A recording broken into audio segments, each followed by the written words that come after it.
I'm Peter DeMalley. I'm President of Design Professionals South Windsor, and I'm a member of the steering committee of LWL Hartford. LWL Hartford stands for Living, Working, Loving Hartford and its Knowledge Corridor region, which is defined by New England's Knowledge Corridor Partnership as the Springfield, Hartford, and New Haven areas, otherwise known as Metro Hartford, Springfield, New Haven.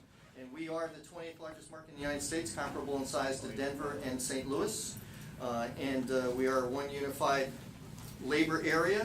And just in June, we launched our first commuter rail system called the Hartford Line, which is interconnecting through Hartford, New Haven, and Springfield, and many stops in between. We also have, of course, CT Fast Track, which we've launched a few years ago, which is immensely successful with millions of riders every year. So other members of the steering committee who are here this evening for LWL Hartford, Jim Boucher is in the second row. He's an executive with Capital Workforce Partners, which has its offices the top floor of Union Station still, as I recall. Also Jennifer Cassidy, she's membership coordinator for merchant coordinator for business for downtown Hartford, which covers, of course, this downtown area that we're in right now at Spotlight Theaters. Also, Yanil Tehran, who just had to leave at an emergency. She's a member of our steering committee. Other members are Jeff Stewart, who's with Connecticut DOT, and he's an advocate for Brainerd Field, the first municipal airport in the nation, in Hartford, southerly section of Hartford. Also Dr. Thomas Swar, who just concluded teaching at Yale, and now he's in full retirement. I guess he retired once as an engineer for one of the divisions of UTC. But he's been teaching at Yale and other institutions of higher learning, and he's a resident of Hartford, as well as Jeff Stewart and Jim Boucher and Jennifer Cassidy. And am I missing anyone else? I guess that's it. So the small steering committee, we've been doing this programming for about 6 years, every single month without fail. For the last 6 years, we've been having an event with a timely topic and a speaker to address that topic.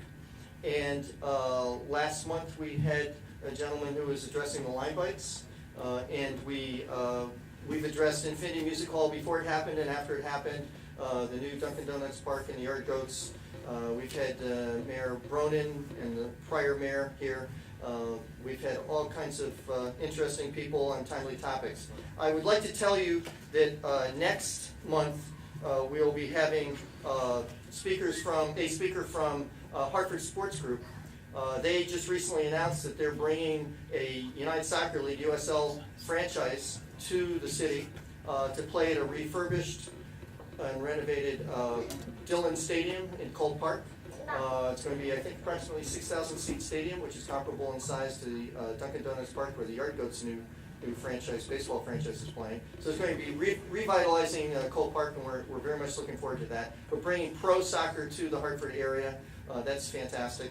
And USL is quite a dynamic, I guess it's the second division, just below Major League Soccer. So we're going to have, we understand it's probably going to be Joseph Calafiore, who's one of the ownership group of the new Hartford Athletic Club, and he'll be here to address it. And it should be an exciting presentation. We're going to learn more about the USL and what it should do for Hartford and that particular neighborhood around Hartford, and who they think their audience is going to be, and why they selected the name Hartford Athletic, and other programming that's going to be done at the renovated Dillon Stadium. If you're not familiar with Dillon Stadium, there have been many sports franchises that used to play there. And also, it's been best known for some of the great musical artists that played there, including the Rolling Stones, the Beach Boys, the Kinks, and others. I saw them there, among others, at this, what once was a great stadium built in the 1930s, I believe, 1935. And it's in dire need of repair, but it's going to be a first-class stadium as soon as they're done. Hopefully one of the best in the United States for minor league pro soccer. And as you know, Dunkin' Donuts Park is, for 2 years running, has been designated as the best minor league baseball park in the United States, and hopefully we'll do the same with soccer. So Joseph Calafiore, co-owner of Hartford Sports Group, will be our presenter next month. We believe it's going to be right here at Spotlight Theaters at 39 Front Street in Hartford. We'd like to thank Spotlight Theaters for hosting this event. Without their participation, we wouldn't be able to have it. We'd have to go to another venue. But they've been very cooperative from IT perspective, providing, we're in Theater 4 right now. They have many different theaters here, and it's great. Also allowing us to use the B-Store for networking before and after the event. So thank you to Trina Gallo and to Tyler as well. We'd also like to thank Gil Martinez and Hartford Public Access TV. They are recording this event for future broadcast, usually just a few days away. You can pick it up. But so for those people who are unable to attend this event, it can be replayed by accessing Hartford Public Access TV, HPA-TV, which is, I think, hpa-tv.org. You can go to that. So thank you very much to Gil Martinez and Zach, who's here, for recording this event for future broadcasts in the near term and thereafter. So I guess we're ready. IT's ready, it looks like? Yeah. Shortly. I guess we're still trying to get that up. But won't we proceed anyways? A little IT issue with the background video. But why don't let me first introduce what's happening tonight. We've invited tonight Stefan Palmer. He's the CEO and founder of Youth on Fire, an organization here in Hartford. I've known him for a while now. We've been working together on a number of programs, and sitting behind him is Ronald Martin, who's involved in the City Fathers group. Stefan and I attend that meeting every Friday afternoon at Parker Memorial Center in the north end of Hartford on North Main Street. It's getting together a group of men who are trying to revitalize the Northeast neighborhood in particular, and he'll get into why we're doing that. But I've known him through that and through his Youth on Fire events. In fact, last Saturday, we had a water balloon fight, as you will, a fun event there. And it was children and adults, and I get soaked, everybody else gets soaked, and we had a blast. He's also done a kite flying event and the Easter egg hunt, among many other things that he can describe more thoroughly. But the whole idea here is to bring back, revitalize Hartford's, the challenged neighborhoods within Hartford. There are a number of them.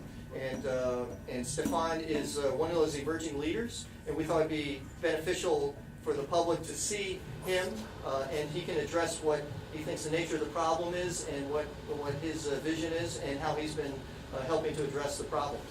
So without further ado, I think we'll just turn it over to Stefan. And if you could speak right into the mic and we pick it up, that'd be great. The floor is yours. Thank you. Well, first, let me thank everyone for allowing me to come out tonight and speak with everyone. Thank you, Peter. Thank you, Ron. Thank you to my wife for coming out tonight. Youth on Fire is a family program. The basis of it is mentoring and basically helping families become stable within themselves, allowing them to find the ground to stand up on their own and move forward. When we first came together, we did a lot of free concerts in the north end of Hartford, helping the kids just own their community, come out of their homes, not be scared to come out at night, give them activities they didn't have to pay for. I reached out to a lot of artists that I know. I did gospel hip hop for about 8 years, so reaching out to artists that were on labels, DJs, radio hosts to come out. But as we were doing these free concerts, we started getting questions from kids based on things that were going on at home, things that were going on at school that we really didn't know how to handle or who to refer to. So we reached out to Yvonne Matthews from Urban League. She pointed us in the direction to get certified as social workers, build relationships with DCF and a lot of other agencies that help families that have issues being incarcerated, issues with children being neglected or the parents being neglected when they were younger, and really didn't deal with those issues and then transcended into their families. So we began to decide to go into mentoring. But as we realized, mentoring the kids, if you take a child and give them the confidence and build them up educationally and mentally and physically and then send them home to that same chaos, are you really helping that child? A lot of agencies, I feel, and it's just my opinion, miss a step when they don't work with the entire family. When I began to work with Stephen Hernandez and Elaine Zimmerman, I learned about the two-gen approach. The two-gen approach works with the entire family. So while we do the intake with the child, we do the intake with the parents, we learn what areas the entire family needs help with. the child might need tutoring in math and reading, he might need social skills, he might need help developing certain talents in order to get a job. Mom might need the same skill set, but if you don't take the time to question mom and actually sit down and get to know mom, you will never understand what that family truly needs. When we first started doing our events in the north end of Hartford, a lot of the community said they did not trust City Hall, they did not trust the agencies in Hartford, they did not trust companies coming into Hartford. They felt like the city abandoned them. So since March, we've been doing community events just to get the trust, get to know the community, get to know the kids one-on-one. We started off with an Easter egg hunt. We had about 75 families that came out with their children. And then we went to the Community Kite Day. The Community Kite Day, there was a group of girls that came. They had to be about 15, 16. They stated it was their first time ever flying a kite or seeing a kite. How do we live in a city with these beautiful parks, with fields, but our kids have never seen kites? It kind of took me the wrong way of, okay, are we missing a step? Are we not doing enough for our kids? Are we only worried about a number? And so the next event was the Mother's Ball. We had about 50 to 60 moms that came out. They were dancing, the kids were enjoying themselves. It was a lot of raffles, it was a lot of food. It was the community beginning to open up and embrace us and talk to us and see us as one of them. It was no longer, I have my walls up, I'm gonna keep you at arm's length. They were pulling us aside, telling us different things they wanted in the neighborhood, issues at home. They were looking for resources. A lot of the resources was training, where Peter reached out to Naugatuck College, it's not Naugatuck, Asnatuck College, who was willing to come in and give the training, but one issue we ran into was transportation, which we're working on now. But another issue we ran into is the training is from 8 to 4. So if you're in training all day and then you have to go home and tend to your family, at what time do you provide for your family? Where do you have time to go to a job? Most parents on the north end are either a single mom or a single dad. So if you're in school while your kids are in school and you get out, when your kids are getting out, do you really have the income to pay for daycare or childcare?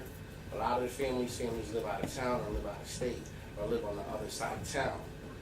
So we're in discussions now to possibly reach out to some collaborators and some other funding sources to provide a stipend for the candidates that are going to be in the training in the north end so they can provide for their families.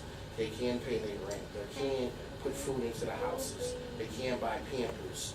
These are things that a lot of the families on the north end struggle with. But we have agencies that cover these things. So it's like, why are these families saying these are the areas they're struggling with?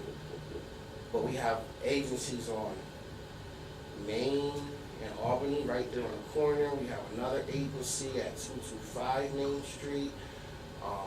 There's multiple agencies. So it's like, where's the resources going? Do the families know the resources are there?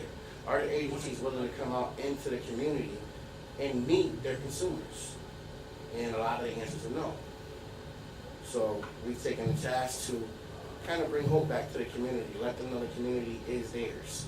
They don't have to be sitting in their home scared. They can get to know their neighbors, their friends can have friends.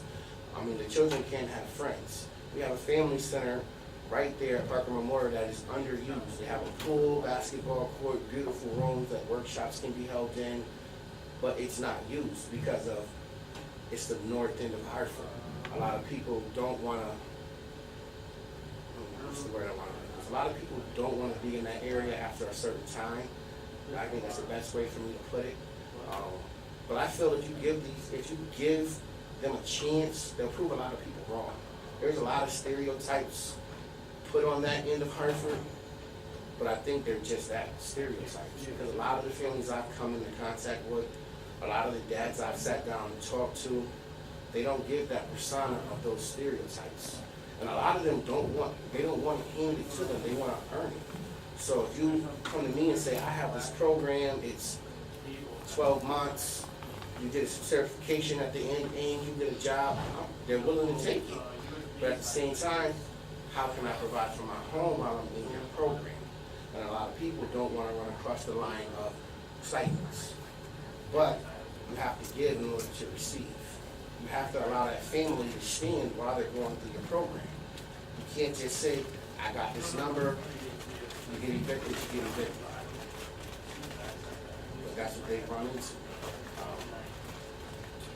With Youth on Fire, we have a mentoring program for young men and women ages 19 and 18. We have the Council for Young Men, and we have the Girls Circle for young girls.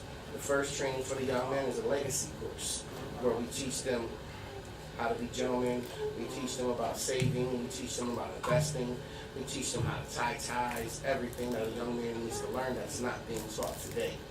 For the young women, we teach them that their bodies are precious, they're beautiful no matter what they see in the mirror. God created them as beautiful pieces, and they need to see themselves like that. You don't have to dress a certain way, you don't have to have your hair a certain way, you don't have to lose weight.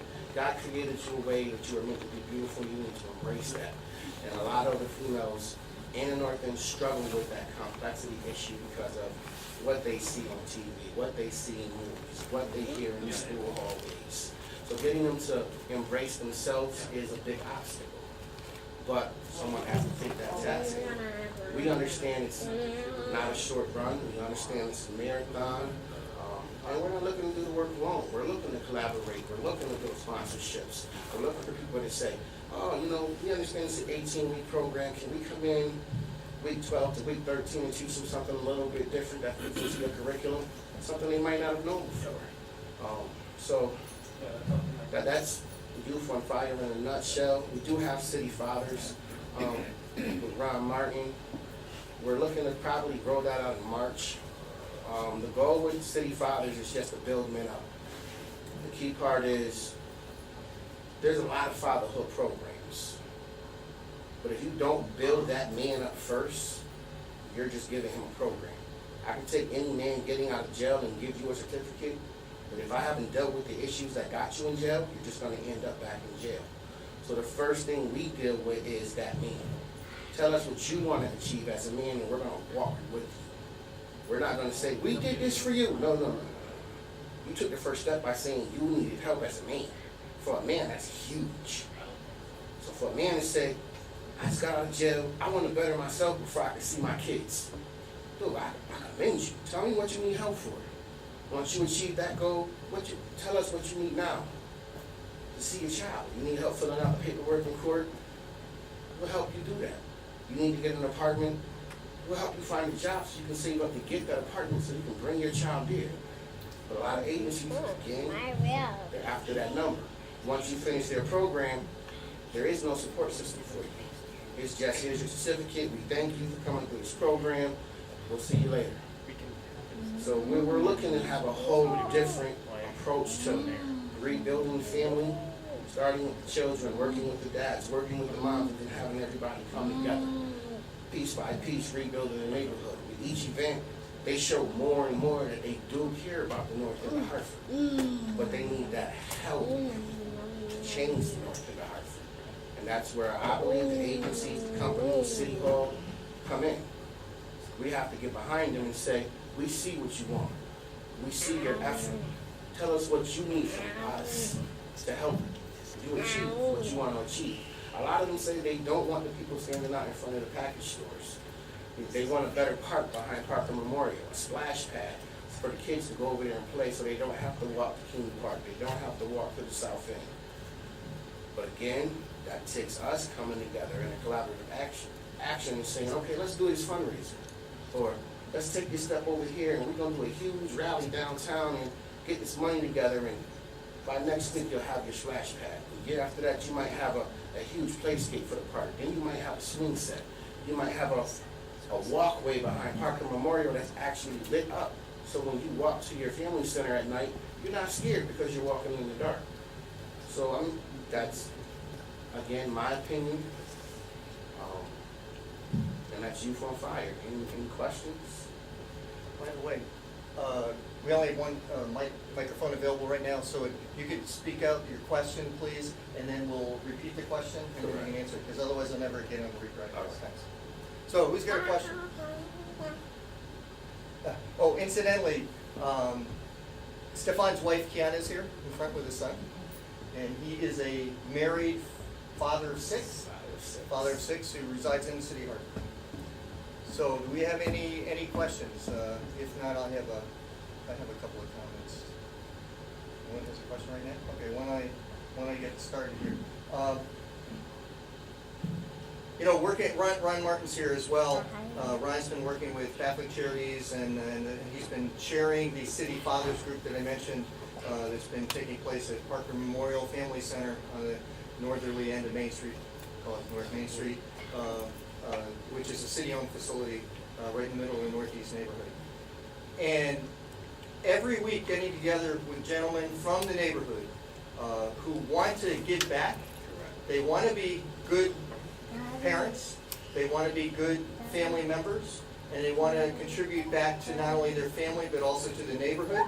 And it's been amazing the reaction from some of the people who participate in this program, and it's been terrific. And Stefan's heart is right into this. He has been giving, but you got to see him with the mothers, the fathers, and the kids at his programs. It's very moving. He's the one who thought that we should have an Easter egg hunt up there in the Northeast neighborhood, because there wasn't one. And it's a neighborhood of 10,000 people. And he thought they should have fun with a water balloon fight last Saturday when we had a great time. That was really a lot of fun. And he thought that they should have kite flying contests and bringing things to the neighborhood that are only happening really in the suburbs. And these kids and adults, often single fathers, single mothers, but these kids and their adults, there are opportunities to bring them the things that other families are able to experience, and why not? Why not? So he's been collaborating. Youth on Fire, his group, has been collaborating, and he's really part of the other groups too. He's been collaborating. I know Linda King Corbin is here, Lieutenant Governor for Hartford Kiwanis Club and immediate past president. But collaborating with Catholic Charities and with Hartford Kiwanis Club, of which I'm a member, and Urban League, and who else? For Unity, Timothy Freelon for Unity. Yeah. Timothy Freelon's group for Unity. He's another great guy who's been giving back. He's another one of these young leaders. CT Gospel, they've stepped up and donated for the last 5 events. CT Gospel stepped up to donate for the last 5 events. They donated for the back to school event. Spectra Real Estate, which is downtown Hartford. They've been involved since last year with the back to school event. They donated for each event. They donated for the back to school event. The Commission of Women and Children with Stephen Hernandez and Lane Zimmerman. They've been a part of it for 2 years now. The Aspen Institute has been a part of it for the last year. So now it's coming home and getting home to get involved in taking group of trying to change basically the whole neighborhood, one family at a time. And we've been involved in some other things, and I'll come to you in a minute, Dane. Some other things that I know Stefan's been involved with. We just had a meeting with a local institution which teaches music at the highest level. I know Linda was there as well, and others. R.J. Lynch was there. Ron Martin was there. But we're trying to bring music education into the neighborhood as part of programming, Youth on Fire, and also just simply there are plenty of kids in the neighborhood who can benefit greatly from learning how to play musical instruments. And we've already had, with very little solicitation, we already have sax, trombone, trumpet, multiple violins, multiple guitars, about 3 flutes, a piccolo, among other instruments. So we're starting to accumulate these, but the kids from this neighborhood will do just as well as the kids in the suburbs if they only have access to the music education and the instruments. I know it will cost for a new sax. It's going to be $800, $1,200 and up, I would imagine, for a good one. And they're getting donated because kids and families have gone through it in the suburbs and in the city to some degree. They're already finished, they've gone on, and they're adults and they no longer need the instrument. Well, they're now sitting around the house and their parents are giving those instruments to us. So we're trying to work on a group to perform the music education in a venue, ideally, at least initially, in the Northeast neighborhood.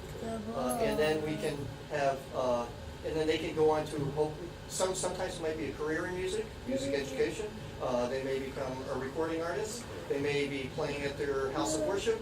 They may be participating in some band or something, community band or other for-profit, who knows. But everyone knows, and we've heard this from Wynton Marsalis, the greatest jazz musician of our generation, when he played at Summerwind in Windsor a few years back. And that's if children participate in music education, learning how to play musical instruments, they do better in math and science. We know that. So it's fantastic what we can do. So we're trying to do that, among other things, the Advanced Manufacturing Job Training Program. We have a brass ring going by right now. We all know that. And this is the only opportunity for decades where we have a huge demand for people to replace the baby boomers are retiring from the factories, and we can get them into education at Aspentuck and Goodwin and other schools, Manchester Community College, in training for that minimum 2-semester program, and they can have a middle-class job at the end of this. So we're initiating that effort with Capital Workforce Partners, Jim Boucher and Alex Johnson and others over there, and we hope to do that. But I think this is great. So Dane, you have a question? Okay. Along those lines, thank you. Well, when we do this, Along those lines, and essentially it's anecdotally or some of the success stories providing people with opportunities to get into programs just like that. I mean, how has that been going? I think it's fabulous what you're doing. You know, a simple thing like bringing the community together is fabulous. But the era and kite flying, I never thought of doing not understand what kite is, but that's just Well, we are currently trying to figure out the process of getting the dads and mothers into the training for the manufacturing. Peter has had several meetings with different people on this topic. We recently broke it down to, instead of getting an entire class, we're going to start out with 5 people, and we're going to try to get those 5 people into the program, transportation, and the living stipend. The reason for the living stipend is because the class is from 8 to 4. Most of these parents are working part-time jobs that are during the day. So to replace that part-time job, they're going to need some income coming into the house. We've estimated about $900 to $1,000 a month, which would come out to $10,000 per person for the entire training course and a month after they graduate. That way they have a safety net. But while they're in the training and they're getting a stipend, a portion of their stipend each week will be put into a savings account. So by the time they graduate, they have enough money and time to where if they don't go directly into a job, they have the income to sustain themselves till they find a job. I think that's where we're at right now. Yeah. Any other questions, comments? Anyone? Okay, well, I'd like to thank Stefan Palmer, who's the CEO and founder of Youth on Fire, and he's also involved in many other organizations that we've mentioned. I'd like to thank him very much for his presentation, coming out tonight, for Kieran for being with us on as well. And a couple of announcements too. And the first one is next month on Wednesday. We're always the last Wednesday in August, January through October, and then we're a week or two ahead in November and December due to the holidays. But the last Wednesday in August, August 29th, we're going to have Joseph Calafiore, or another co-owner from the Hartford Sports Group, which is bringing to us the USL, United Soccer League Pro sports franchise that will be playing at a refurbished Dillon Stadium. So they'll be here to discuss what's happening with Dillon Stadium and what they went through and how they arrived at their name, Hartford Athletic, and what they're doing in terms of interest for season ticket sales and fan interest and other events they're going to be doing, how they're recruiting sports members, and how they're going to get this off the ground. But it should be a great thing for Cole Park, it should be a great thing for the city, a great thing for the region. And this region really does have a huge soccer following. Whenever there are national broadcasts on soccer and hockey and other sports, Hartford New Haven market is considered one of the top in the country percentage of households tuning in. So they should do very well. So we're hopeful for that in August. We'll be announcing, and that should be held right here at Spotlight Theaters, and it's from 5:30 to 7 p.m. on Wednesday, August 29th. Yes, Wednesday, August 29th. Also, Jennifer Cassidy asked me to just mention to you the Business for Downtown Hartford is having a fundraiser, a golf classic. It'll be at Keeney Golf Course, which has been refurbished in the north end of town. We were up there not too long ago with one of our programs. And that's on Wednesday, September 12th. And it's going to be a lot of fun starting at 10 o'clock. So if you'd like to participate in that fundraising golf tournament, please contact Business for Downtown Hartford or Jennifer Cassidy. Any other announcements? I think we're good. So thank you very much, and thank you to Hartford Public Access TV, Gil Martinez and his group, and Zach, technician tonight. And also thank you to Spotlight Theaters here at 39 Front Street, where we'll be having a program next month as well, and they've been great to us. Thank you to Trina Gallo and Tyler Pulsifer and other staff members. When Joe is helping us tonight, technician here, IT guy. Thank you for providing this facility that makes this event possible. And by the way, one other thing, LWL Hartford is but a figment of your imagination. We really don't exist as an organization, just a bunch of friends getting together once a month. We don't have a penny to our name. We like it. Don't try to give us a penny, because then we got to track it. So we have a lot of fun, and please invite your friends to come next time or in a future program which we'll be announcing. Thank you very much.